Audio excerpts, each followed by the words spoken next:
নমস্কার বন্ধুরা, গীতাস রান্না বান্নাতে আপনাদের সবাইকে স্বাগত। শীতকালে বাজারে কিন্তু নানা রকম শাক পাওয়া যায়, আর আজ আমি মেথি শাকের রেসিপিটা শেয়ার করছি, যেটা গরম ভাতের সাথে খেতে কিন্তু অসাধারণ লাগবে। আর আজ আমি শীতের কিছু সবজি দিয়ে কিন্তু এই মেথি শাকটা রান্না করব। আসুন দেখে নেওয়া যাক রেসিপিটা তৈরির জন্য প্রথমেই এখানে আমি মেথি শাক নিয়ে নিয়েছি। তো দেখুন, মেথি শাকগুলোকে প্রথমেই আমি বেছে নিচ্ছি।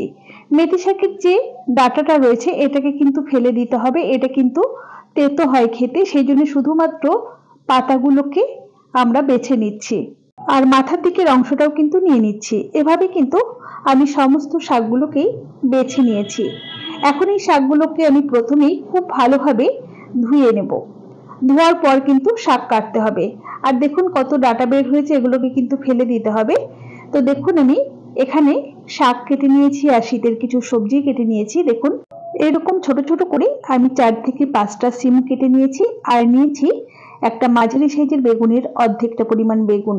শাকগুলোকে মিহি করে কেটে নিয়েছি স্বাদ মতো চেরা কাঁচা লঙ্কা। ঝালটা নিজেদের পছন্দ মতোই ব্যবহার করতে হবে। এখন রান্নাটা করবার জন্য গ্যাসে একটা কড়াই বসিয়ে দিয়ে দিলাম পরিমাণ মতো সর্ষের তেল। অবশ্য করে এই রান্নাটা সর্ষের তেলেই করতে হবে। এখন আমি 4-5টা কলাই ডালের বড়ি দিয়ে বড়িগুলোকে লালচে করে ভেজে নিচ্ছি। বড়িটা অবশ্য করে দেওয়ার চেষ্টা করবেন, বড়িটা দিলে কিন্তু স্বাদটা খুব ভালো আসে। এখন কড়াইয়ের বাদবাকি তেলের মধ্যেই অল্প একটু কালো জিরে ফোড়নে দিয়ে দিলাম।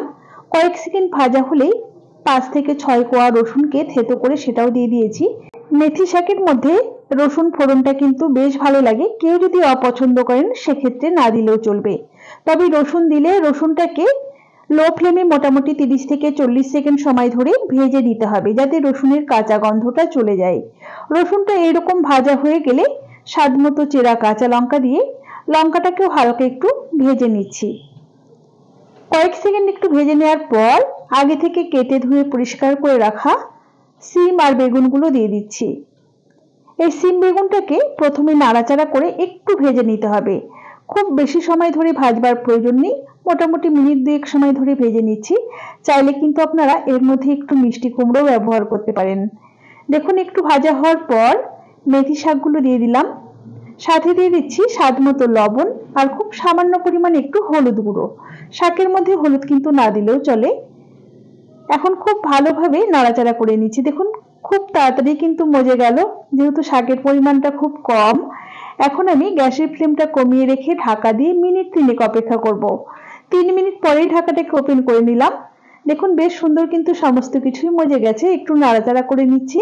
আর আগে থেকে ভেজে রাখা বড়িগুলোকে আমি এরকম ভাবে ভেঙে রেখেছি, সেই বড়িগুলোই দিয়ে দিলাম। সাথে দিয়ে দিচ্ছি হাফ চা চামচ চিনি। যেহেতু মেথি শাক একটু তেতো ভাব হয়, সেই জন্য একটুখানি চিনি দিলে স্বাদটা কিন্তু ব্যালেন্স হয়ে যাবে। খুব ভালোভাবে নাড়াচাড়া করে খুন্তি দিয়ে একটু ঘাটা ঘাটা করে দিচ্ছি।